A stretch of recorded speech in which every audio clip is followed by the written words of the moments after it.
नमस्कार, दिल्ली लाइव देख रहे हैं आप और मैं हूं आपके साथ आशीष प्रमोद गोस्वामी। दिल्ली में प्रदूषण को काबू करने के उद्देश्य से सभी तरह के निर्माण कार्य प्रबंधित होने के बाद सेंट्रल विस्टा प्रोजेक्ट के अंदर निर्माण कार्य चल रहा है। इसकी शिकायत मिलने पर दिल्ली के पर्यावरण मंत्री गोपाल राय ने आज सेंट्रल विस्टा का औचक निरीक्षण किया और वहां पर काम होता पाया गया। इसके बाद पर्यावरण मंत्री ने संबंधित एजेंसी सीपीडब्ल्यूडी को आदेश का उल्लंघन करते हुए निर्माण कार्य करने और निर्माण स्थल पर मानदंडों का उल्लंघन करने पर 2 अलग अलग नोटिस जारी करने का आदेश डीडीसीसी को दिया।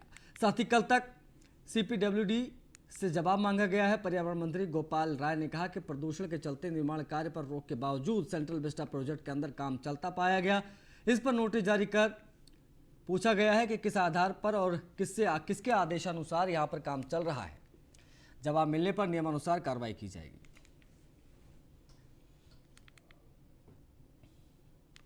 आम आदमी पार्टी के मुख्य प्रवक्ता सौरभ भारद्वाज ने कहा है कि केंद्र और बीजेपी के अधीन आने वाली एजेंसियों पर एमसीडी का करीब 27,800 करोड़ रुपया बकाया है। केंद्र सरकार पर 12,444 करोड़, साउथ एमसीडी पर 2,500 करोड़, डीडीए पर 8,857 करोड़ रुपए और होर्डिंग्स का 12,000 करोड़ रुपए नॉर्थ एमसीडी का बकाया है। एमसीडी ने बकाया पैसा वसूल कर कर्मचारियों को वेतन दे सकती है, लेकिन दिल्ली सरकार को ऐंठने और बदनाम करने के लिए ऐसा नहीं करती है। वही जानकर कर्मचारियों को हड़ताल करने दे देती है। इसी के चलते डॉक्टर्स और पैरामेडिकल स्टाफ के बाद अब टीचर्स भी हड़ताल पर चले गए हैं। 8 दिसंबर को बीजेपी मुख्यालय पर करीब 7,000 टीचर्स धरना देंगे। उन्होंने कहा कि 2022 के चुनाव में दिल्ली की जनता भाजपा को एमसीडी से छुट्टी दे देगी। इसके बाद दिल्ली सरकार के साथ निगम में भी अच्छा काम होगा। केंद्र सरकार की सबसे बड़ी समस्या रही है कि वो समय रहते कार्रवाई नहीं करते। जब पहली वेव कोरोना की भी हिंदुस्तान में आई तो कहा गया कि टेस्टिंग किट्स अवेलेबल नहीं है। केंद्र सरकार ने उसके ऊपर कब्जा कर रखा था। टेस्टिंग किट्स इंपोर्ट नहीं करने दी। केंद्र ने उसके ऊपर राशनिंग की, जिस कारण यहाँ पे कोरोना बढ़ा। फ्लाइट्स को बंद करने की बात की, केंद्र ने नहीं की, जिसकी वजह से कोरोना बढ़ा। यहां तक कि सिंगापुर की सरकार के पक्ष में हमारा केंद्रीय मंत्री खड़े हो गए कि सिंगापुर से फ्लाइट्स ना बंद हो जाए। आज जिस तरीके की लापरवाही केंद्र कर रहा है, उससे पूरे हिंदुस्तान के लोगों का नुकसान हो सकता है और बहुत बड़ा नुकसान हो सकता है।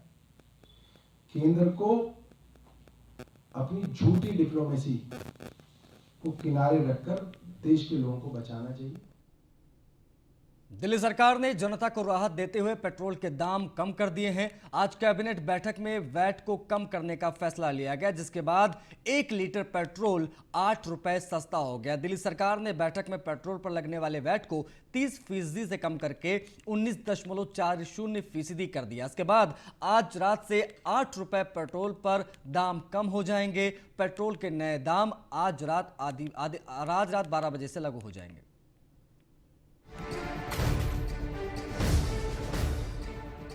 बढ़ती महंगाई के बीच आम जनता को बड़ी राहत मिली है। दिल्ली सरकार ने कैबिनेट की मीटिंग में पेट्रोल पर वैट घटाने का फैसला लिया है, जिसके चलते दिल्ली में अब पेट्रोल सस्ता मिलेगा। पेट्रोल के दाम घटने से दिल्ली की जनता को राहत मिलेगी। दिल्ली में अब पेट्रोल 8 रुपए सस्ता हो गया है। आइए आपको बताते हैं कि राजधानी में पेट्रोल की कीमत पहले क्या थी और अब क्या हो गई है।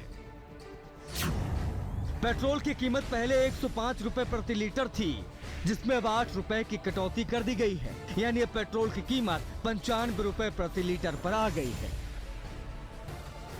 दिल्ली में पेट्रोल की नई दरें आज यानी बुधवार रात से लागू हो जाएंगी। आपको बता दें कि दिल्ली सरकार की तरफ से पेट्रोल पर वैट को 30% से घटाकर 19.40% कर दिया गया है, जिसकी वजह से दिल्ली में पेट्रोल की मौजूदा कीमत करीब 103 रुपए 97 पैसे से घटकर 95 रुपए 97 पैसे पर पहुंच गई है। बहरहाल दिल्ली में डीजल की कीमतों में भले ही अभी कोई बदलाव नहीं किया गया हो, लेकिन पेट्रोल के दाम कम होने से दिल्ली वासियों में खुशी की लहर है।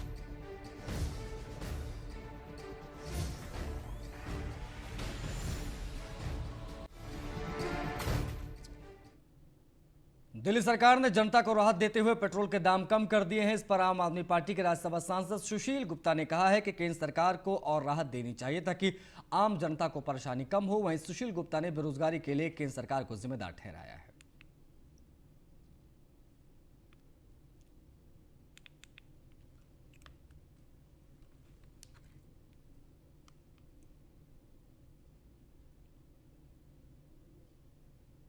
सरकार हमेशा दिल्ली वासियों के लिए और दिल्ली में आने वाले लोगों के लिए चिंतित रहती है। सबसे पहले आपको याद करा दूं, पिछले वर्ष दिल्ली सरकार ने 10 रुपये लीटर अपने टैक्स में कमी करके यहाँ पे डीजल पेट्रोल सस्ता किया था। आज फिर दिल्ली सरकार ने लगभग 8 रुपये अपना टैक्स का शेयर उसमें कम किया है, ताकि जो वो हर रोज पेट्रोल की बढ़ती हुई कीमतों से जनता परेशान थी, डीजल की कीमतों से बढ़ती हुई जनता परेशान थी, उनको कुछ राहत मिल सके। और मैं समझता हूँ कि अन्य राज्यों को भी दिल्ली सरकार के मुख्यमंत्री अरविंद केजरीवाल जी से सबक लेना चाहिए और अपने यहाँ भी टैक्स कम करें। जिस मोबाइल नंबर को आप इस्तेमाल कर रहे हैं, अगर अचानक वो सिम ब्लॉक हो जाए तो लापरवाही मत कीजिएगा। कहीं ऐसा ना हो कि आपके खाते से लाखों रुपए गायब हो जाएं। ऐसे एक मामले का खुलासा उत्तरी जिला की बुराड़ी थाना की साइबर सेल की टीम ने किया है। इस मामले में लगातार 14 दिन के ऑपरेशन के बाद पुलिस ने 4 आरोपियों को गिरफ्तार किया है। पुलिस ने आरोपियों के पास से 3 लैपटॉप, 4 मोबाइल, फर्जी आईडी और वारदात के दौरान इस्तेमाल की गई स्कूटी बरामद की है। पुलिस के मुताबिक बुराड़ी थाना इलाके के रहने वाले एक शख्स को पहले मोबाइल नंबर का से उसका नंबर ब्लॉक हो गया और उसके बाद पता चला कि जिस अकाउंट से उसका नंबर लिंक है उसका नेट बैंकिंग पासवर्ड मेल पर जनरेट किया जा रहा है। जब पीड़ित अपने बैंक पहुंचा तो पता चला कि उसके अकाउंट से 10 लाख रुपए अलग अलग 3 अकाउंट्स में ट्रांसफर हो चुके हैं। जिसके बाद इस मामले की शिकायत पर पुलिस ने मामला दर्ज किया और तफ्तीश शुरू की। देखिए, नॉर्थ डिस्ट्रिक्ट की जो हमारी टीम बुराड़ी थाने की और साइबर सेल, इन्होंने मिलके एक गैंग बस्ट किया है। साइबर चीटर्स हैं, क्लिक जैकिंग करते हैं और ये सिम ब्लॉकिंग, ये दोनों के साथ इन्होंने 10 लाख रुपए एक हमारे यहाँ के व्यापारी के लूटे, जो कि हमारे पास पिछले महीने 24 अक्टूबर को उनकी कंप्लेंट आई।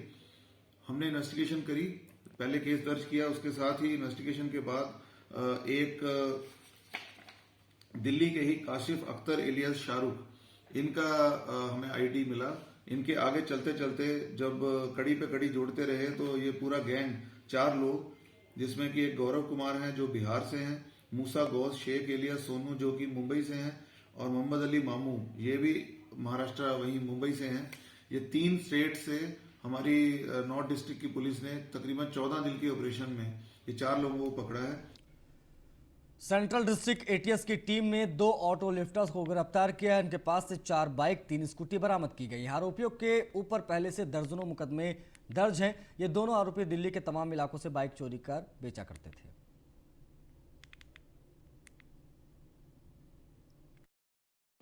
इसी 27-28 की रात को हमारी एटीएस की सेंट्रल जिले की टीम ने एक नोटोरियस ऑटो लिफ्टर को पकड़ा है, जो कि 2 व्हीलर उठाया करता था, यानी कि ये मोटरसाइकिल और स्कूटर्स की चोरी किया करता था। ये काम अपने एक साथी के साथ मिलकर ये करता था, जो कि इन्हें गाड़ियों को आगे रिसीव करता था और उनको काट के उनको अलग अलग हिस्सों में डिसमेंटल करके ये लोग या तो बेच दिया करते थे या आगे सप्लाई करते थे। तो इसमें हमारी जब टीम को पता चला कि ये हमारे इलाके में भी एक्टिव है, तो हमने इसके लिए ट्रैप लगाया और उसके बाद रात को एटीएस की टीम ने उस ट्रैप में राजीव अलियास मोटा को पकड़ा है, जो कि नांगलोई दिल्ली का रहने वाला है। उसके साथ ही उसका जो रिसीवर ऑफ प्रॉपर्टी है चांद मियां, उसको पकड़ा गया है। ये बहादुरगढ़ हरियाणा का रहने वाला है। उत्तर पूर्वी जिले की पुलिस ने ऑपरेशन अंकुश चला रखा है। इसके चलते आज पुलिस को बड़ी कामयाबी मिली है। पुलिस ने छेनू गैंग के कुख्यात अपराधी मुमताज और उसके 3 साथियों को गिरफ्तार किया।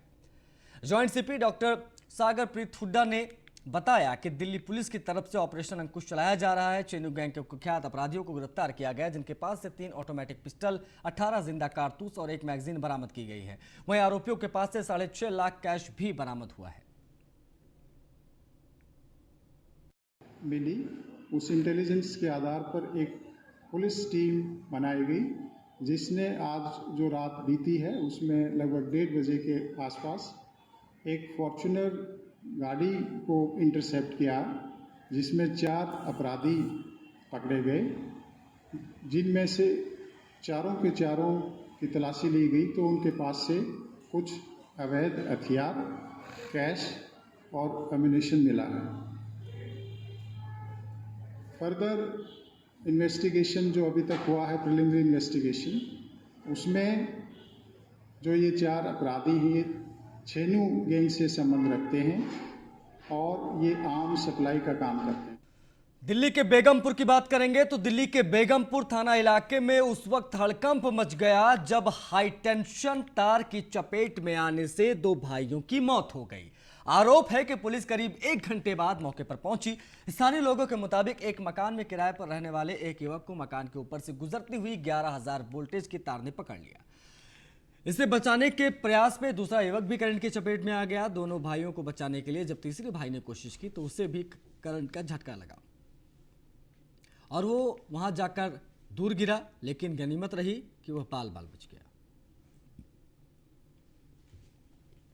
वो बता रहे हैं शराब वराब पी रखे थे तो बड़ा वाला इधर गया था बाथरूम पे, गीले हाथ होंगे गया, वहीं खड़े होते थे ना तो वहीं पे चिपक गया। फिर छोटे वाले को बताया एक आंटी जी ने तो भाग के गया, सो वही चिपक गया।